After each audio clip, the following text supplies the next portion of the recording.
Bonjour. Le thème que je voudrais aborder, c'est peut-on être heureux? Peut-on être plus heureux? Peut-on aller vers plus de bonheur? Alors, je commence par une citation d'Aristote. Être heureux ne signifie pas que tout est parfait. Cela signifie que vous avez décidé de regarder au-delà des imperfections. Oui, c'est tout à fait mon avis. C'est constater tout ce qui ne me va pas dans vos vies, revoir, faire des réajustements, éventuellement aller vers d'autres directions, amorcer des changements. Alors, tout ceci, il faut savoir que soit on se place du point de vue de la personnalité et du mental plutôt jugeant, et qui en veut toujours plus, soit on se place d'un point de vue un peu plus large de ce que vous êtes venu vivre ici sur Terre, vous positionnez intérieurement différemment. Et là, les choses changent. Alors si vous vous placez depuis le mental, déjà on peut se demander qu'est-ce que c'est que être heureux, qu'est-ce que c'est qu'est-ce qui est parfait, qu'est-ce qui est imparfait. Voilà, c'est ce fameux, euh, la fameuse dualité, c'est bien mal, voilà, pour résumer. Euh, en sachant que c'est uniquement votre personnalité qui aime, n'aime pas. Voilà, les uns pour les uns, c'est parfait, pour les autres, c'est imparfait. C'est vraiment un point de vue très personnel. Donc déjà, on peut se détacher un petit peu de cette personnalité, même si vous êtes dans ce corps avec cette personnalité, il est évident que c'est avec elle que vous vivez votre quotidien. Cependant, euh, une fois qu'on a quand même un certain nombre de choses et qu'on se rend compte qu'on n'en a toujours pas assez, à mon sens, il est bon de placer son attention toujours vers l'intérieur pour voir les choses sous un angle différent. Après, donc, être heureux, est-ce que c'est durable? Moi, je pense pas. Et en fait, où est le problème? Hein, voilà, la vie, elle est faite de fluctuations. On est un peu mieux là, un peu moins bien. Voilà, c'est à accepter avant tout ce processus qui n'est pas stable. Ça n'est pas stable. C'est toujours en recherche d'équilibre. Et donc, le bonheur, là, si on parle de bonheur, hein, de manière un peu plus générale, le bonheur, il se goûte par petits moments. Rien ne dure dans cette vie, tout est impermanence dans ce mouvement de la vie qui est faite de haut et de bas. Cela passe par l'acceptation de ce qui se présente. Donc quand on lâche les attentes, si on a des attentes trop élevées ou tout simplement des attentes, parce que quand on s'apprête à faire quelque chose, si on a des attentes et on a un objectif très rigide, eh bien on risque d'être déçu, parce que ça risque fortement de ne pas se passer comme vous avez décidé. Que si vous vous lancez dans quelque chose et vous faites du mieux que vous pouvez et vous vous dites, oh bon, voyons ce qui va se passer, voyons comment ça va se passer, en espérant évidemment toujours, il y a toujours l'idée de que ce soit satisfaisant pour vous, mais ne pas enfermer ce même objectif dans quelque chose de trop rigide, vraiment comme vous voulez exactement, parce que c'est là que les choses deviennent compliquées. Ensuite, on dit, ah, c'est pas ce que je voulais. Voilà. Par contre, quelquefois, il y a des inattendus, des choses inattendues qui font que c'est mieux que ce que vous aviez prévu. Être moins exigeant, donc on prend conscience de la chance qu'on a, donc ça c'est la fameuse gratitude, parce que c'est toujours la gratitude, il faut la mettre au centre quand même de nos vies, de se baser sur ce qu'on a déjà pour aller vers ce qu'on veut encore. Donc on peut se retrouver dans un espace différent de l'acceptation de ce qui est, comme une proposition que la vie vous fait, avec son lot de compréhension de l'événement qui se présente. C'est ce que j'ai à vivre. Si cela ne me convient pas, je regarde voir si est-ce que je peux agir là-dessus. Est-ce que moi j'ai quelque chose, est-ce que je peux faire quelque chose pour améliorer ce que je suis en train de vivre là. Donc un exemple un peu bête, mais pour que ce soit parlant, voilà, si je m'ennuie, eh bien je peux, plutôt que de dire oh là là je m'ennuie et de passer un moment désagréable, je peux faire quelque chose pour ne plus m'ennuyer. Hein. Voilà, juste passer à l'action, me promener, je fais ci, je fais ça. Si vous vous ennuyez, que vous êtes coincé parce que le lumbago vous a cloué sur le canapé, eh bien, de votre canapé, vous pouvez faire des trucs quand même sympas aussi, lire, regarder un film, Pour ceux qui aiment le tricot, au tricot, je sais pas, dessiner, peindre, voilà, il y a des tas de choses. C'est un point de vue, c'est un autre élan que vous apportez dans votre moment. Parce que donc si vous rentrez dans ce processus de lutte, c'est là que le bonheur il a plus sa place là. Vous voyez, on ne peut pas être heureux si on est en lutte, si on est dans le refus de ce qui se présente là. Donc il y a quelque chose à lâcher de nos attentes, de je voudrais que ça se passe autrement, mais c'est ça que je suis en train de vivre et ça ne me va pas, il faut le lâcher. Autrement là, le bonheur, il y a pas de place pour le bonheur dans cette façon d'être. Le refus, la lutte, je l'ai abordé sur une vidéo de comment acceptez-vous d'être vivant, parce que ça a un lien souvent avec le refus d'incarnation, donc c'est un peu profond, mais quand même, tout ceci, on peut l'améliorer au quotidien. Et donc, refus, lutte égale stress, tension, mécontentement. Alors, il y a une petite parabole que j'aime beaucoup, là, que j'ai lue sur un livre. Dans un livre, un chien qui est attaché à une carriole. Donc, il est attaché, il est obligé d'être là, du coup. Donc, la carriole, elle se met en marche. Et lui, il n'a pas envie d'avancer. Sauf que la carriole prend de la vitesse et il refuse de courir, il se laisse traîner. Il se rend compte que c'est douloureux de se laisser traîner.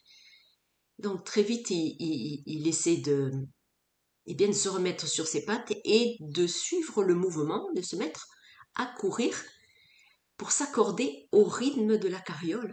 Et finalement, c'est beaucoup moins douloureux, c'est plus plaisant. Voilà, c'est l'invitation de la vie de suivre ce rythme en rapport avec ce qui se présente là aujourd'hui. Donc la vie vous invite à suivre le mouvement de haut et de bas, en sachant que les bas sont là pour nous apporter des compréhensions ou des réajustements dans nos chemins et pour nous faire savourer aussi les moments de haut. Parce que si on n'aurait que des hauts, on ne savourerait plus rien.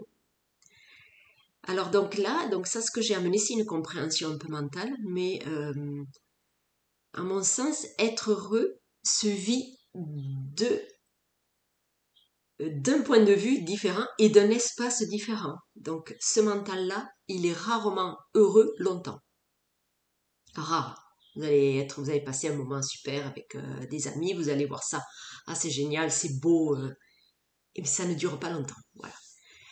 À mon sens, pour se sentir mieux durablement, c'est toujours pareil, contacter l'espace intérieur, toujours, toujours. Cet espace intérieur, à l'intérieur de vous, il est libre de penser, il est libre d'attente, il est, par nature, il est déjà en paix. Donc, s'y reconnecter, c'est pouvoir lâcher donc toutes ces tensions et savourer le moment tel qu'il est là, voilà, dans une sorte de tranquillité. Et ça, vous pouvez le ramener, donc je parle de présence, mais vous pouvez le ramener au quotidien en amenant plus de conscience et de présence dans toutes vos actions, même au travail, même en mangeant un repas, en faisant tout. Enfin, je veux dire, euh, on associe souvent ces espaces de méditation et de présence à j'arrête toute activité et je médite ou je suis en contact avec cette présence. Alors oui, certes, on peut s'arrêter quand le mental est trop agité. On peut laisser le mental faire ce qu'il a à faire, c'est-à-dire penser, parce que ça, c'est le propre du mental. Mais on peut contacter cet intérieur qui permet de laisser le mental à sa place et nous de vivre un moment différent, moins focalisé sur nos pensées, justement. C'est un espace différent qui, par nature, est différent du mental. Donc, forcément que ça n'a pas la même fonction, on va dire. L'intérieur, cet espace connecté à plus grand que nous, n'est pas de même nature que le mental. Et depuis cet espace-là, que l'on peut contacter plusieurs fois dans la journée, tout en ayant les yeux ouverts, là maintenant, moi je suis connectée à mon intérieur, et je peux quand même continuer de me dire que je suis en train de faire une vidéo, mais je suis quand même en contact avec l'intérieur et avec avec cette tranquillité. Ça, on peut le faire toute la journée, à plusieurs moments de la journée, et ça ne demande pas forcément une concentration spéciale. Par contre, oui, peut-être faire une chose à la fois, permet de garder ce contact. Alors, je suis en train de manger, eh bien, qu'est-ce que ça me fait à l'intérieur, voilà. Et je savoure mieux ce que je suis en train de manger. Parce que bien souvent, à table, on est en train de manger et on est en train de parler de je ne sais quoi, et alors du coup, on ne sait même pas ce qu'on est en train de manger. Et même, on peut même un peu empoisonner le bon repas avec ce que quelqu'un est en train de raconter à table. Donc c'est pour ça que des fois je me dis, oui, ils ont pas tort, c'est ceux qui sont les moines ou les prêtres et ceux qui sont dans les abbayes et qui ne parlent pas pendant qu'ils mangent. Et maintenant je comprends un peu pourquoi. Parce qu'en fait, si on veut vraiment savourer son repas et adapter la quantité aux besoins qu'on a, vraiment, eh bien, il me semble qu'il est bon de pratiquer cette présence au moment des repas, par exemple. Mais ça s'applique à tout. Je suis en train de faire une action.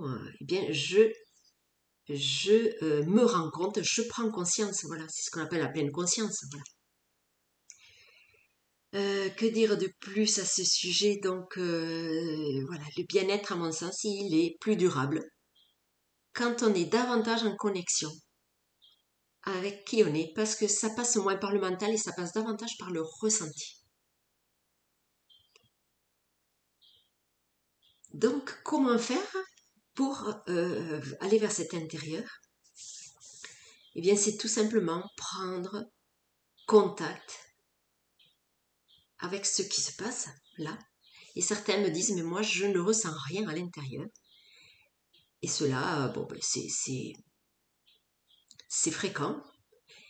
Et vous pouvez commencer par vous rendre compte que vous êtes en contact avec, par exemple, le siège sur lequel vous êtes assis, le canapé, le support sur lequel vous êtes, et portez votre attention sur le contact de votre corps avec ce support.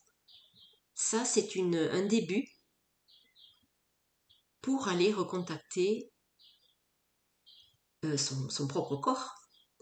On peut le faire avec la respiration. Vous inspirez, donc vous ressentez l'air qui passe, qui entre par vos narines. Et quand vous expirez, donc inspire, expire, l'air entre, l'air sort. Voilà. Portez votre attention là-dessus. Et plus vous pratiquerez cela, plus ensuite, dans un second temps, vous pourrez aller expérimenter et voir ce qu'il y a, ce qui se ressent dans votre corps. Parce qu'en fait, il s'agit avant tout d'être plutôt que de faire et d'obtenir des choses. Voilà, à bientôt.